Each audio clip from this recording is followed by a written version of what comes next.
हिंदू धर्म की बुराइयों के आलोचक डॉक्टर अंबेडकर क्या कहते थे इस्लाम के बारे में। संविधान सभा की ड्राफ्टिंग कमेटी के अध्यक्ष और भारत के पहले कानून मंत्री रहे बाबा साहब भीमराव अंबेडकर की आज 132वीं जयंती है। बाबा साहब एक समाज सुधारक थे। बाबा साहब भीमराव अंबेडकर का जन्म 14 अप्रैल 1891 को ब्रिटिश इंडिया के मध्य प्रांत मध्य प्रदेश के महू जिले में हुआ था। उनका परिवार मराठी मूल का था जो कि रत्नागिरी जिले में अम्बेडवे गांव में निवास करता था। इसी वजह से उनका नाम अंबेडकर पड़ा। ये परिवार मूलतः हिंदू था लेकिन कबीर पंथ का अनुसरण करता था। डॉक्टर अंबेडकर के पूर्वज ब्रिटिश ईस्ट इंडिया कंपनी की सेना में काम कर चुके थे। उनके पिता रामजी सकपाल भी ब्रिटिश इंडियन आर्मी के महू कैंट में सूबेदार थे। डॉक्टर अंबेडकर ने मराठी और अंग्रेजी में औपचारिक शिक्षा प्राप्त की थी। भीमराव अंबेडकर ने महाराष्ट्र के सतारा जिले से प्रारंभिक शिक्षा प्राप्त की थी। उन्होंने 7 नवंबर 1900 को पहली कक्षा में दाखिला लिया था, इसलिए महाराष्ट्र में 7 नवंबर को विद्यार्थी दिवस के तौर पर मनाया जाता है। 1907 में उन्होंने मुंबई बॉम्बे के एल्फिस्टन रोड कॉलेज में एडमिशन लिया था। 1913 में वह स्नातकोत्तर पोस्ट ग्रेजुएशन की पढ़ाई करने अमेरिका चले गए और न्यूयॉर्क की कोलंबिया यूनिवर्सिटी से एमए की डिग्री ली। डॉक्टर अंबेडकर की पढ़ाई का पूरा खर्च बड़ौदा के महाराजा सयाजीराव गायकवाड़ ने उन्हें छात्रवृत्ति देकर उठाया। उन्होंने अर्थशास्त्र में पीएचडी की डिग्री हासिल की थी। बौद्ध धर्म अपनाया। डॉक्टर अंबेडकर ने अपनी आत्मकथा वेटिंग फॉर वीजा में छुआछूत को लेकर कहा है कि यह गुलामी से भी बदतर है। उन्हें बड़ौदा रियासत के महाराजा का सैन्य सचिव नियुक्त किया गया था, लेकिन अधीनस्थ कर्मचारियों के जातिगत भेदभाव के कारण उन्होंने ये नौकरी कुछ दिन में ही छोड़ दी थी। 1927 में डॉक्टर अंबेडकर ने छुआछूत के विरोध में एक व्यापक और सक्रिय आंदोलन शुरू करने का फैसला किया। इस आंदोलन से वह जीवन भर जुड़े रहे और हिंदू दलितों के सामाजिक उत्थान के लिए प्रयासरत रहे। हालांकि अपने जीवन के अंतिम सालों में उन्होंने हिंदू धर्म छोड़कर सार्वजनिक तौर पर बौद्ध धर्म स्वीकार कर लिया था। इस्लाम को बताया लोकतंत्र के लिए खतरा। डॉक्टर अंबेडकर के हिंदू धर्म में फैली सामाजिक बुराइयों के खिलाफ विचार जगजाहिर हैं, लेकिन उन्होंने इस्लाम पर भी खुलकर टिप्पणियां की हैं। उन्होंने इस्लाम को न सिर्फ लोकतंत्र विरोधी बताया बल्कि राष्ट्रवाद के लिए खतरा तक कह दिया था।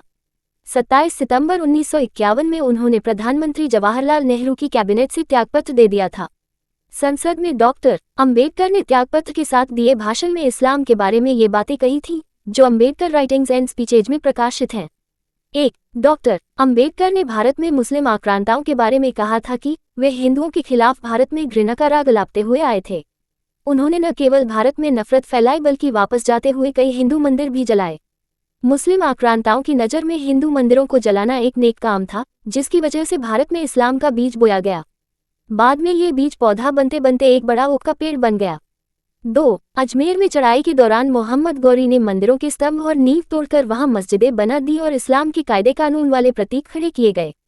कुतुबुद्दीन ऐबक ने हिंदुओं के 1000 से ज्यादा मंदिर तोड़े थे और उनकी नींव पर मस्जिदें खड़ी की थी।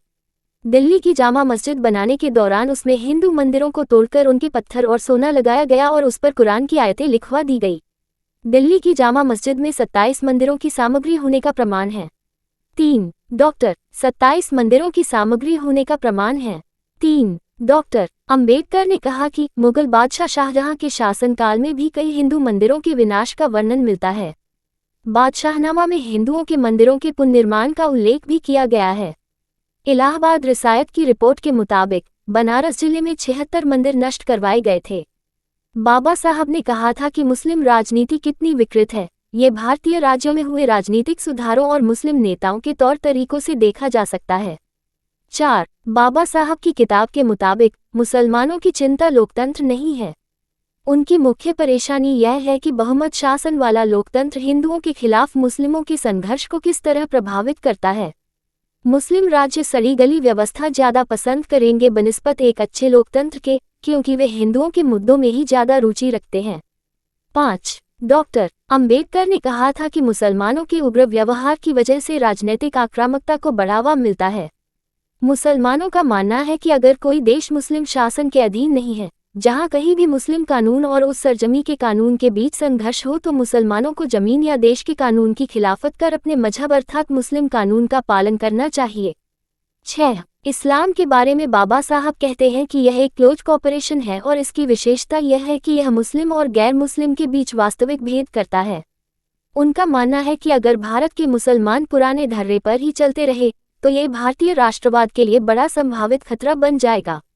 इस्लाम का बंधुत्व मानवता का सार्वभौम बंधुत्व नहीं है। ये बंधुत्व केवल मुसलमान का मुसलमान के प्रति है। 7. बाबा साहब कहते हैं मुसलमानों में एक और उन्माद का दुर्गुण है जो कैनन लॉ या जिहाद के नाम से प्रचलित है। एक मुस्लिम शासक के लिए जरूरी है कि जब तक पूरी दुनिया में इस्लाम की सत्ता न फैल जाए तब तक चैन से न बैठे। इस तरह पूरी दुनिया दो हिस्सों में बंटी है, दारुल इस्लाम इस्लाम के अधीन और दारुल हर्ब युद्ध के मुहाने पर। भारत में मुसलमान हिजरत में रुचि लेते हैं तो वे जिहाद का हिस्सा बनने से भी हिचकेंगे नहीं। 8. इस्लाम में तलाक के मामले में पतियों को जो मनमानी करने की छूट दी गई है वह उस सुरक्षा के मायने को ध्वस्त कर देती है जो एक महिला के लिए पूर्ण स्वतंत्र और खुशहाल जीवन की बुनियादी जरूरत है। पतियों को जिस तरह की मनमानी का अधिकार मुस्लिम कानून देते हैं वह व्यावहारिक और अमानवीय कहा जाएगा। 9. बाबा साहब अम्बेडकर अपनी किताब doctor Bhimrao Ambedkar the decline and fall of Buddhism में लिखते हैं कि मुस्लिम आक्रांताओं ने बौद्ध अर्चकों व भिक्षुओं में कत्लेआम का अभियान चलाया। मुसलमानों की इस खूनी कुल्हाड़ी ने बौद्ध धर्म की जड़ पर प्रहार किया। बौद्ध भिक्षुओं की हत्या करके इस्लाम ने बौद्ध धर्म को ही मार दिया। भारत में बौद्ध धर्म पर पड़ने वाली यह बहुत बड़ी आपदा थी। सूचना सिर्फ मान्यताओं और जानकारियों पर आधारित है। यहाँ ये बताना जरूरी है कि यह मेरा वीडियो किसी भी तरह की मान्यता जानकारी की पुष्टि नहीं करता है। किसी भी जानकारी या मान्यता को अमल में लाने से पहले संबंधित विशेषज्ञ से सलाह लें।